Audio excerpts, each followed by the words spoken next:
So much. Senator Hendon, for what purpose do you rise?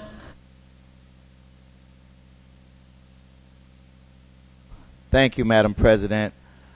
I do want, before I begin my remarks, to acknowledge former Senate President Emil Jones Jr. is here. He's sitting on the side. He's got on all black, so probably make it a little harder to see him.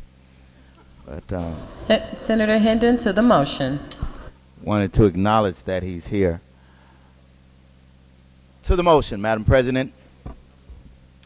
You know, I carried this bill for years when Emil was president. That's why I brought it up. I carried it when Pate Phillips was president of the Senate. And I remember having a meeting talking to the people with the coalition. I said, maybe you need to get a different sponsor because I can't get it passed. And they got some different sponsors. Now we have what's going to be a bipartisan vote. It's amazing how only certain things can bring us together on a bipartisan basis. This case is life and death. I was trying to get here today, put my business in the street. I was a little late. Snow was really bad. And unlike my friend Senator Maloney, I am going to try to change a vote or two because I had an experience on the highway.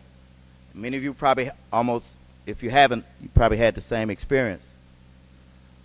When I got around Bloomington, it kind of cleared up a little bit and traffic speeded up, and I was told that, you know, my vote was crucial.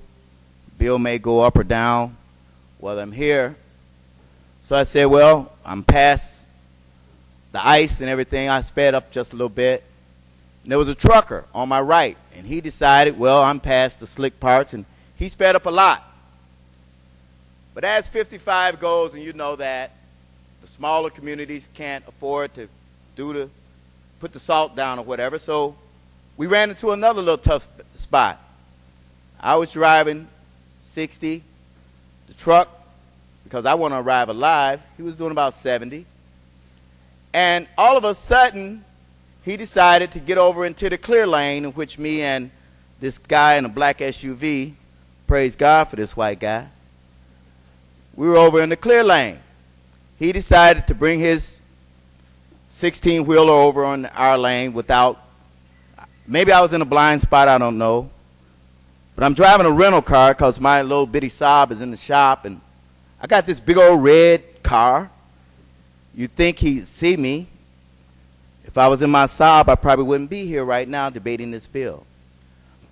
So I'm speeding here to try to help save some lives of the innocent, and I almost lost my own. He came over into my lane. I saw the entire truck in my front window, the entire truck.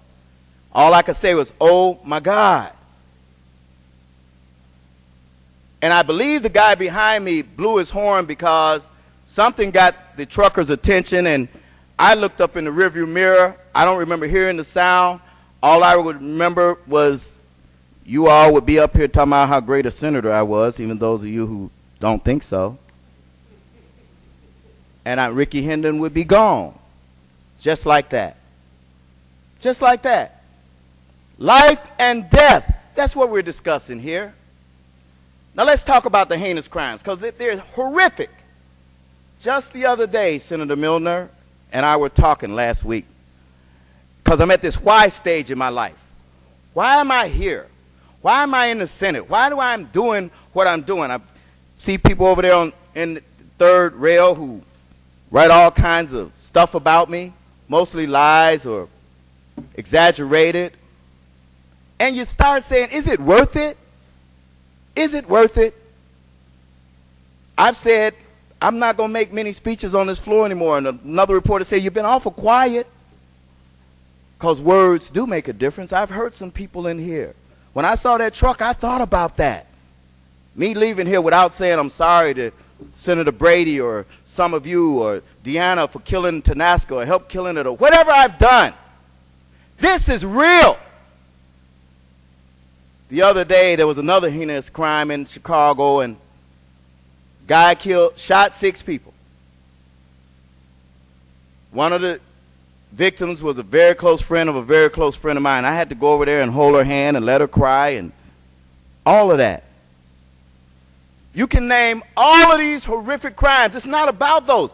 What about the ones who didn't do it? Because when you put someone to death, it's too late. And then what are the prosecutors going to say? Well, we found who really did it, but you know, we're not going to wear the jacket that we sent the innocent person to death. The finality of death. And then when you do the wrongful convictions, guess what? The real perpetrators are still out there. They still out there. I asked a minute ago about Arizona. Crazy, fool, ignorant, crazy, lunatic. Shot a bunch of people. 9-year-old little girl died. Judge died. Arizona's got the death penalty. It didn't stop that crank. It didn't stop that idiot. It's not the deterrent that you think. Now, when Governor Ryan, I'm glad he got a break. When he commissioned the panel to look at getting rid of the death penalty, I was the sponsor of the bill. Guess what we found out?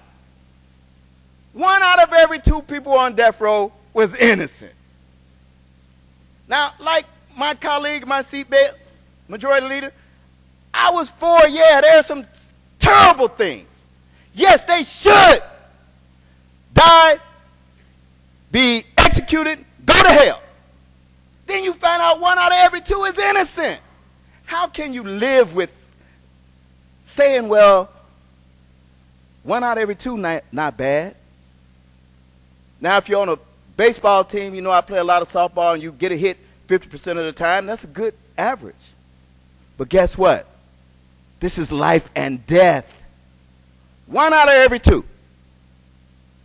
13 individuals were sent to death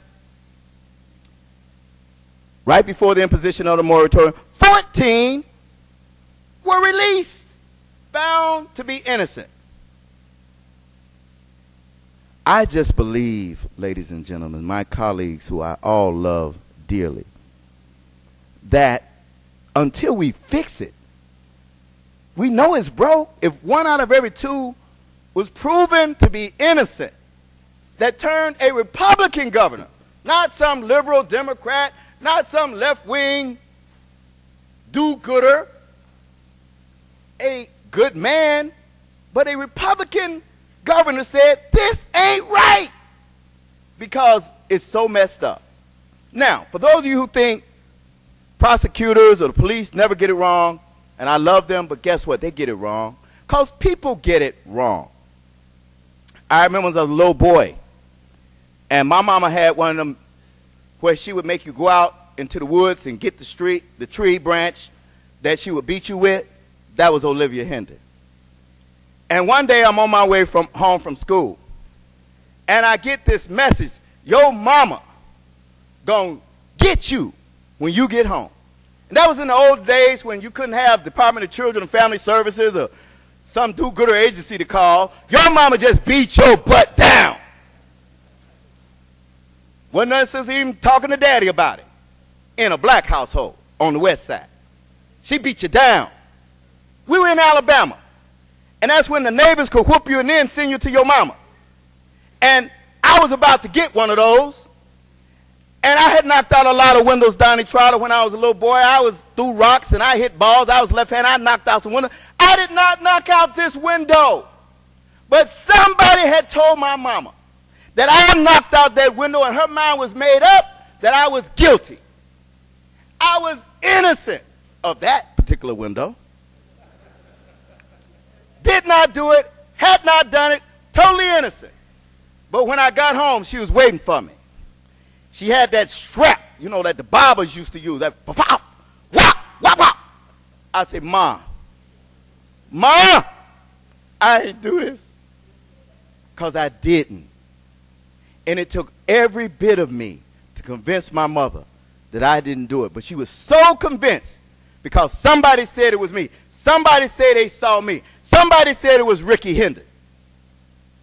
And I was innocent. they get it wrong sometimes. Yes, there are heinous and outrageous and ridiculous, crazy people in this world. Yes, they deserve very, very severe punishment. And I've said on this floor while I was carrying the bill that I believe, yeah, there may be some times. But we keep getting it wrong. 1 out of every 2 folks is not the odds that I would like to sleep with when it comes to life and death. Let's vote this bill out of here.